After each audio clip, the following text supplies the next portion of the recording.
You ever say you're done with someone, but somehow still find yourself checking if they watched your story? Yeah, that's not just curiosity. That's hope.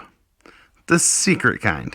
The kind you don't admit to your friends or even yourself. Hope that they'll miss you. Hope they'll realize what they lost. Hope they'll finally grow up, wake up, and come back changed. But here's the hard truth. When it comes to narcissists, they don't change. They just rotate tactics. And today, I want to help you spot the signs that even if you've said, I'm over it, there's still a part of you that's waiting. Welcome back to another video. I'm Dylan, and I help people heal from narcissistic abuse, let go of toxic relationships, and finally feel like themselves again. Let's get into the 10 signs you might still be hoping the narcissist will change, and what to do about it. Number 1, you secretly want them to see you doing better. You've unfollowed them, maybe even blocked them. But let's be honest, there's still a part of you that's hoping word gets back to them. You post a selfie and suddenly think, I bet they're watching from a fake account. Or you hit a milestone, new job, new glow, and you imagine them scrolling through your profile like, damn, I really messed up. This one's tricky because it feels like empowerment. But when your wins are still about proving something to them, it's not healing, it's performance. Reframe, you don't need their eyes to validate your growth.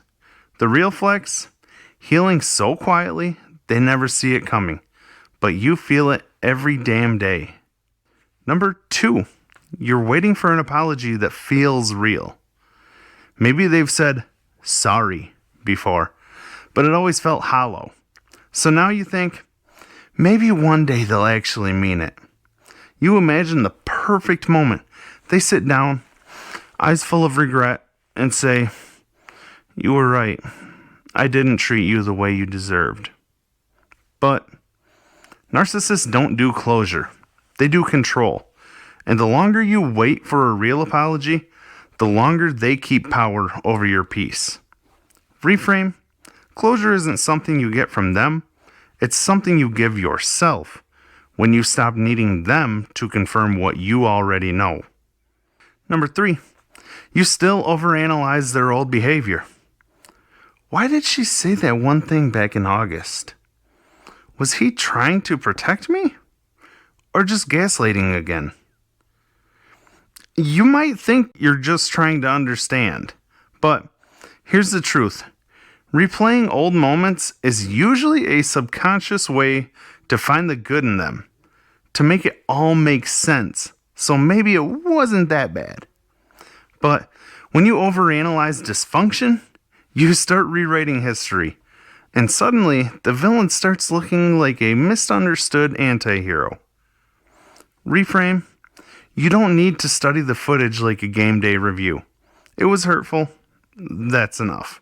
Number 4, you think about what you could have done differently.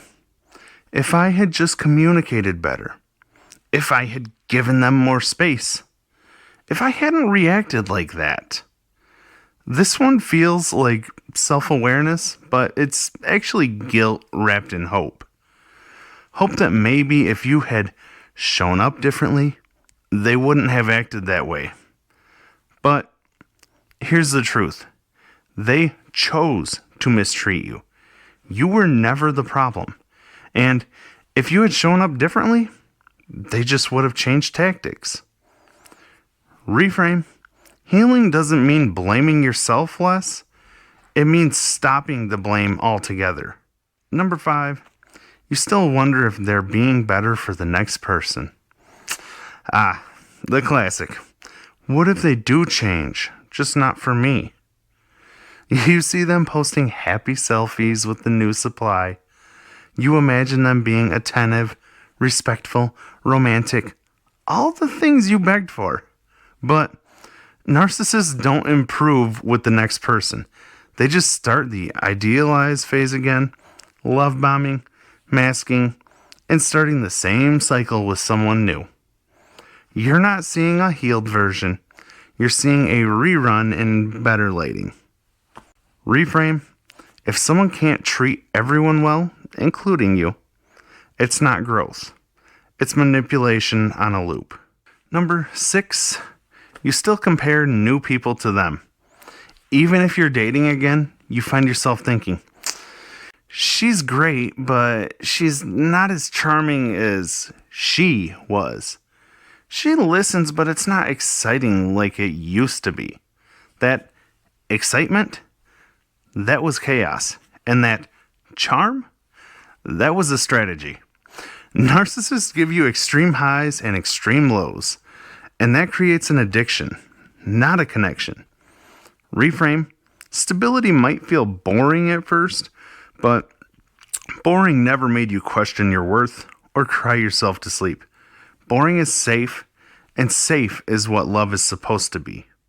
Number 7, you still fantasize about a conversation that fixes everything. You imagine bumping into them and finally saying the perfect thing, or them reaching out with just the right words to undo the damage. Maybe you'd even just talk for closure. Maybe you could be friends someday. Nope. That's not peace you're chasing. That's a fantasy of redemption. Reframe. You don't need the last word. You need the last chapter. And it starts when you stop waiting for them to write it with you. Number 8. You downplay how bad it really was. You catch yourself saying things like, I mean, yeah, they were toxic, but they had a tough childhood. I know they hurt me, but I wasn't perfect either. Compassion is great, but when you start using their pain to excuse your own, that's not compassion. That's codependency. And if you find yourself softening the story, it might be because deep down, you're still holding space for them to change. Reframe. You can understand someone's trauma without letting it rewrite the truth of your own. Number 9. You still get anxious when you hear their name. Someone brings them up and your stomach drops. You see a car like theirs and suddenly your heart's racing. You get a DM and wonder, is it them? That anxiety? It's not just PTSD. It's also a part of you bracing for reconnection. Because somewhere inside, you might still be wondering, will they reach out? And if they do, what will I do? Reframe. Your nervous system remembers that your heart is trying to forget. But you don't owe anyone a response, especially someone who never respected your peace. Number 10. You still imagine what it could have been. Not what it was, not what it is, but what it could have been if only they changed. You miss the fantasy, not the reality. You miss the potential, not the pattern. You fell in love with the version of them that never truly existed. And part of you is still waiting to see that version walk through the door. But that version, it wasn't real. It was the mask. Reframe. When you let go of who they pretended to be, you make space for someone real to love the real you. If this hit a little too close to home, comment letting go down below. Even if you're not all the way there yet, sometimes just saying it out loud is the first step. And hey, if you've been stuck in this maybe they'll change loop, you're not broken, you're human. Hope is a beautiful thing, but when it's pointed at someone who keeps hurting you, it turns toxic real quick. You don't have to stop hoping altogether. You just have to start hoping for something better. Letting go doesn't mean you didn't love them. It doesn't mean the pain wasn't real. And it definitely doesn't mean you're weak for still hoping. It means you're finally ready to hope for something that's real. Something that doesn't require you to break yourself into pieces just to keep it alive. You're not here to fix a narcissist. You're here to heal you. And you're already doing it, one hard truth at a time.